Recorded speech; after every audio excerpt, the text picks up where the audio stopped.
shot. There's this little jihad going on. Smoke everywhere.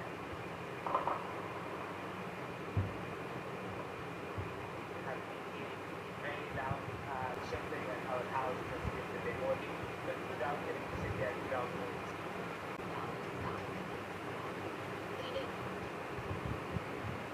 नमस्कार दोस्तों, welcome to my channel Bihar affairs. Africa के देश Sudan से एक बहुत बड़ी न्यूज़ आ रही है। वहाँ से ये जो देश है नॉर्थ ईस्ट अफ्रीका में एक कंट्री है और ये सूडान के जस्ट नीचे साउथ सूडान है जो 2011 में अलग हो गया था सूडान से। तो हम बात कर रहे हैं सूडान के, जिसकी कैपिटल खर्तूम है और इस शहर में बहुत वायलेंस और क्लैशेस देखने को मिल रहे हैं। अब आप सोच रहे होंगे कि कौन वायलेंस कर रहा है, तो चलिए बताते हैं। सूडान में अभी कोई डेमोक्रेसी नहीं है और यह देश अभी आर्मी के द्वारा गवर्न किया जा रहा है और 2021 से। तो यहाँ पे अभी आर्मी और पैरामिलिट्री फोर्स के बीच ये क्लैशेस हो रही है। जैसे जिस हर देश में एक आर्मी होती है और एक पैरामिलिट्री फोर्स होती है, जैसे कि हमारे देश में सेंट्रल रिजर्व फोर्स है और एक आर्मी है, तो वहाँ भी आर्मी और जो पैरामिलिट्री फोर्स है इन दोनों के बीच एक क्लैशेस हो रही है, जैसे कि हमारे देश में भी है और हर देश में यही होता है। और यहाँ जो वायलेंस हो रहा है वो सूडान की आर्मी और पैरामिलिट्री फोर्स के बीच पावर को लेके हो रहा है। पहले सूडान को मैप में देख लेते हैं। ये नॉर्थ ईस्ट अफ्रीकन कंट्री है और इसके नेबरिंग कंट्री है जो वेस्ट में चैड है, नॉर्थ में इजिप्ट है और लीबिया नॉर्थ वेस्ट में आता है और साउथ सूडान साउथ में। करेंसी यहाँ पे सूडानीज़ पौंड यूज करते हैं, कैपिटल खर्तूम है और ऑफिशियल लैंग्वेज जो यहाँ की अरेबिक और इंग्लिश है। तो फिर अब हम देखते हैं कि जो इसमें पूरी स्टोरी क्या है। हम देखेंगे इसमें कि खार्तूम में हो क्या रहा है, कारण क्या है, लगातार ऐसी खबरें क्यों आती है सूडान से, और इसकी नेबरिंग कंट्री है जो उसमें उसके हालात कैसे हैं और इससे सूडान के संबंध कैसे हैं, और जो रसिया का इसमें क्या इन्वॉल्वमेंट है और रसिया और यूएसए का क्या इन्वॉल्वमेंट है सूडान में। तो ये पूरी कहानी हम लोग अभी देखेंगे आगे वीडियो में। अभी रिसेंट न्यूज़ की बात करें तो राजधानी जो खार्तूम है इस देश की राजधानी है, कैपिटल है। गृह युद्ध जैसे हालात बन गए हैं। सूडान की सेना जो वहाँ की आर्मी है, मुख्यालय, रक्षा मंत्रालय और राष्ट्रपति भवन के पास सबसे अधिक हिंसा की खबरें हैं। सूडानी सेना का दावा है कि जो सेना की तरफ से दावा कर रहे हैं कि अर्धसैनिक बलों ने खार्तूम स्थित सैन्य छावनी पर हमला किया और कब्जा करने की कोशिश की। वहीं से ये सारा वायलेंस स्टार्ट हुआ।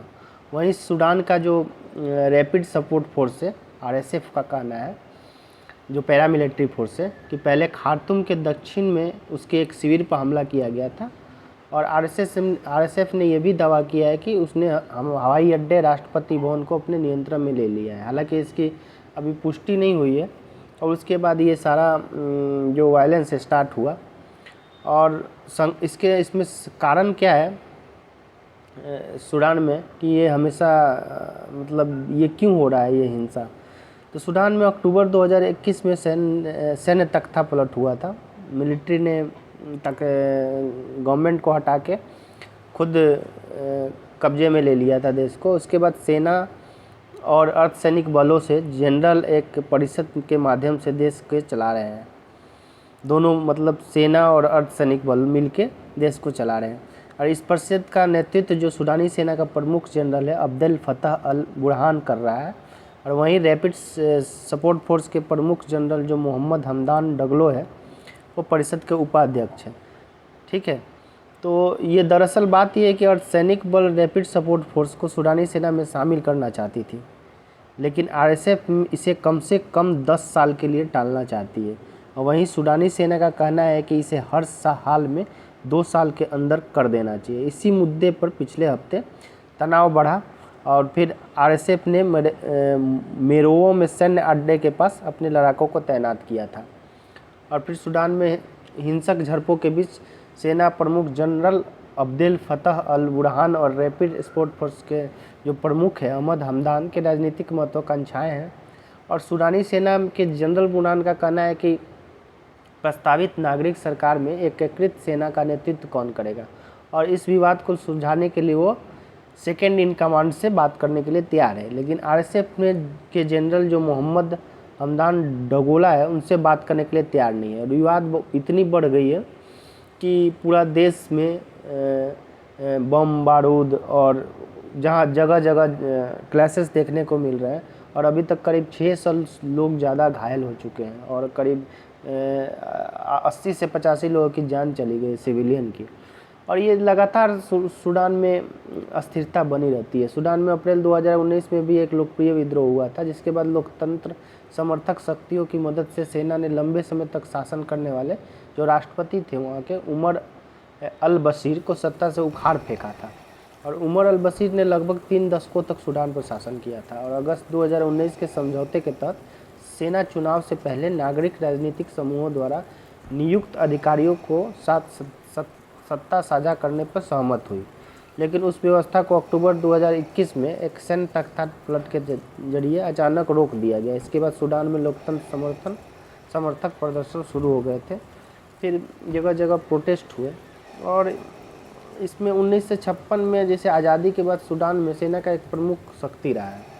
1956 में जब से ये आज़ाद हुआ है तब से सेना एक प्रमुख शक्ति रही है। सूडानी सेना ने लंबे समय तक आंतरिक युद्ध छेड़े, बार बार तख्ता पलट किया, देश की अर्थव्यवस्था को अपनी पकड़ बनाई और 2021 में ये हुई तख्ता पलट के बाद सेना और लोकतंत्र समर्थक पार्टियों के बीच अविश्वास और ज़्यादा गहरा हो गया है और लोकतंत्र समर्थक पक्ष ने सेना के विरोध में आंदोलन शुरू किया है, लेकिन इसका कोई खास प्रभाव नहीं पड़ा है। सिर्फ कुछ चुनिंदा जो अंतर्राष्ट्रीय समुदाय में ने सूडान के नागरिक पक्षों का समर्थन किया है, वहीं सूडान के सैन्य नेतृत्व का प्रमुख क्षेत्रीय शक्तियां के साथ घनिष्ठ संबंध है।